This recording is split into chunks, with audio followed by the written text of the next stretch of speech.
সদ্য নিয়োগ পাওয়া বাংলাদেশ ব্যাংকের গভর্নর অর্থনীতিবিদ আহসান এইচ মনসুর আজ থেকে মাস দুয়েক আগে দেয়া এক বিশেষ সাক্ষাৎকারে বলেছিলেন, বাংলাদেশের অর্থনীতির সবচেয়ে বড় সমস্যা হল আয়ের বৈষম্য, অর্থাৎ প্রতিষ্ঠানের প্রধানের বেতন কয়েক লাখ টাকা, কিন্তু মাঝারি পর্যায়ের কর্মকর্তা কর্মচারীদের বেতন 20,000 থেকে 30,000 টাকা।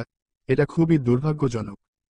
সেদিন পরিকল্পনা কমিশনের কর্মকর্তারা সরকারি চাকরিতে 20টি গ্রেড থেকে 10টি গ্রেডে নামিয়ে আনার দাবি তুলেছিলেন।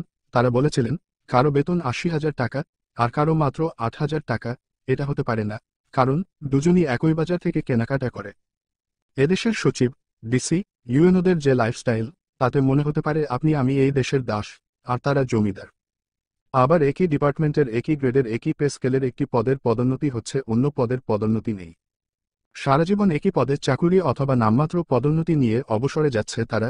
চাকুরি জীবনে যেমন চরমভাবে নিষ্পেষিত হচ্ছে, উপরন্তু বেতন স্কেল না বাড়ায় তার পেনশনও অনেক কম, অর্থাৎ বুড়ো বয়সের অবসর জীবনেও তাকে খেয়ে না খেয়ে মরতে হবে ধুকে ধুকে। কিন্তু কেন এত বৈষম্য থাকবে? দেশ এগিয়ে যাচ্ছে, দুর্নীতিবাজরা কোটি কোটি টাকা হাতিয়ে নিচ্ছে, অথচ দেশের জন্য যারা খাচ্ছে তাদের সামান্য কটা টাকা বাড়তি দেয়াতে সরকার দেউলিয়া হয়ে যাবে।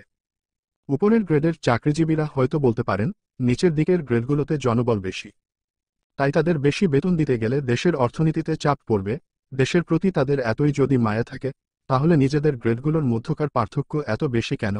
এমনিতেই উপরের দিকের গ্রেডে চাকরি করছেন, এরপর বেতন বৃদ্ধি যদি নিচের দিকের গ্রেডগুলোর চেয়ে 2-3 গুণ বেশি হতো, তবু কম হতো না। কিন্তু তাদের বেতন বাড়ে নিচের দিকের গ্রেডগুলোর চেয়ে 20-25 গুণ বেশি। তাদের এত বেতন দিতে গেলে দেশের অর্থনীতির ওপর কি চাপ পড়ে না? এসব হচ্ছে বাহানা। নিজেরা বেতন কম নিয়ে দেশপ্রেমের কথা বললে তা সত্যিকার দেশপ্রেম হতো। সার্বিকভাবে বৈষম্য কমাতে হলে এই বিষয়গুলোর প্রতি নজর দিতে হবে। বৈষম্যবিরোধী বাংলাদেশের কথা বলছেন।